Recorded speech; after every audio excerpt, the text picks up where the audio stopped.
brochure.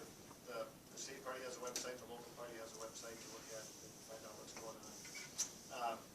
But I would love it if Lena could, as our local candidate, come up and give us a stump speech, talk about why we should volunteer on your campaign and what you're going to be doing.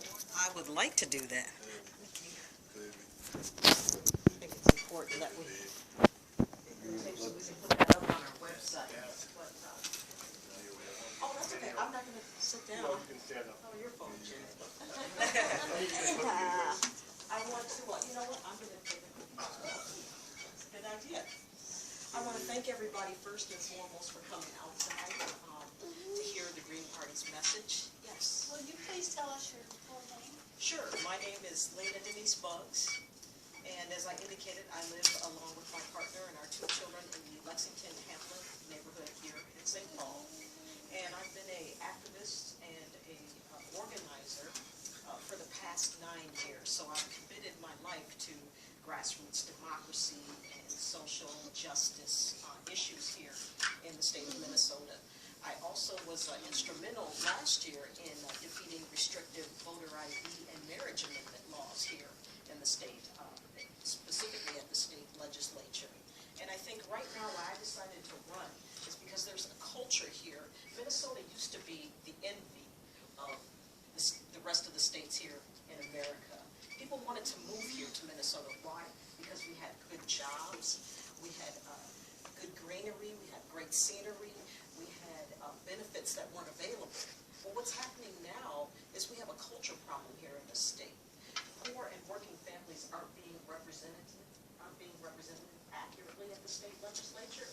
And so what I'm doing now is I'm starting a campaign, and it's going to be reflective of the people, by the people, and for the people, to restore grassroots democracy at a local level.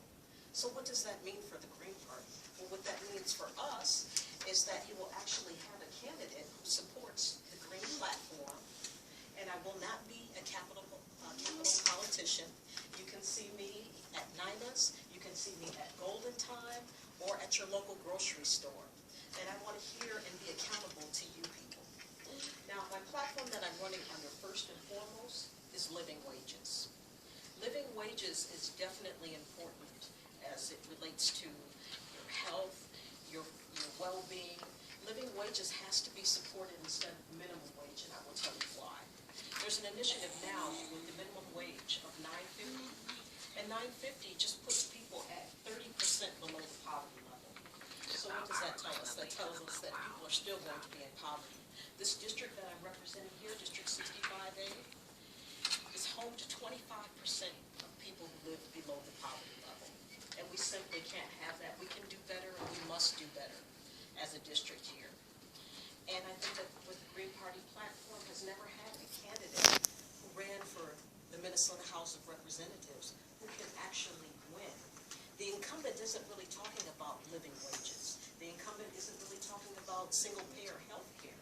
The incumbent isn't really talking about affordable housing. And when I say affordable housing, I also mean sustainable housing, because not only do we have to be able to afford houses, but we have to be able to sustain them and fix them up. So what I plan to do, if elected, is I plan to start an initiative where I would give landlords a tax credit if they stabilize the rents for a period of 2 years or more. Also, I'm going to work within the current power structure and those relationships that I've developed at the state level. I'm also going to implement programs that are also going to implement contract for deeds. And contract for deeds are going to allow people who ordinarily wouldn't qualify for buying homes to buy homes. Why? Because credit is being used as a discriminatory practice, and it's keeping people from home ownership. In this district, primarily in the Frogtown neighborhood, and also in the Aurora St. Anthony neighborhood, 60% of the residents are renters, and they don't have access to be able to own their own homes. So I'm also going to be partnering with the Mural Organization, which Johnny Howard used to sit on the board, and we're going to get funding for contract for deeds, and we're going to reinstitute that. I'm also going to reinstitute loans for revitalization of neighborhoods as well, too. So not only do you get money for purchasing a home, but you get money to help fix it up, and that instills a sense of pride. Now, I also want to talk about the education disparities here in this district. home to 1 out of 5 children receiving reduced school price lunches. So what does that tell us? Well, that tells us that there's an issue with poverty, and that also tells us that you can't adequately learn or be expected to learn if you're hungry. Now, also, we have a culture problem within the school districts as well, too, with curriculums and how different people learn and how students learn. Well, students of color are disproportionately being labeled as behaviorally challenged. They're being labeled as unlearned. And what this does is this ill prepares them to enter the job markets. Well, we have to look at the way students learn, and we have to bring forth initiatives, and I want to work with the school board and also the state legislature to go ahead and bring reforms about to our education system. And I also want to talk a little bit about the environment, because it perplexes me that this year, at the state level, they're bringing up composting. Well, as the Green Party, we've already said, well, you know what, we should introduce curbside composting, which I'm for, and I will introduce that legislation as well in local legislatures to get that curbside composting at the state level, as well as working with Councilman Diatow at the city level and getting that implemented. Now, also, we have to boost our recycling goals as well, too. Recycling goals haven't been boosted for the past 2 decades.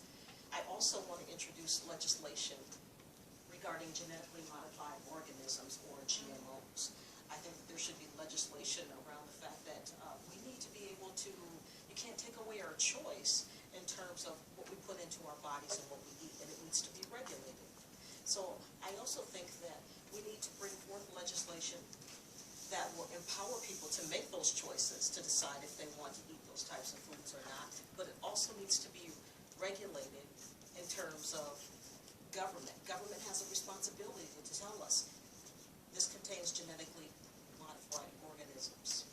So these are the type of green initiatives that I want to bring in. Conclusion, I just want to thank you all for listening to me, and I hope that you'll work on my campaign. This is a very winnable campaign right now. I am starting early. If you get the opportunity, please visit my website at lenafor65.a.com.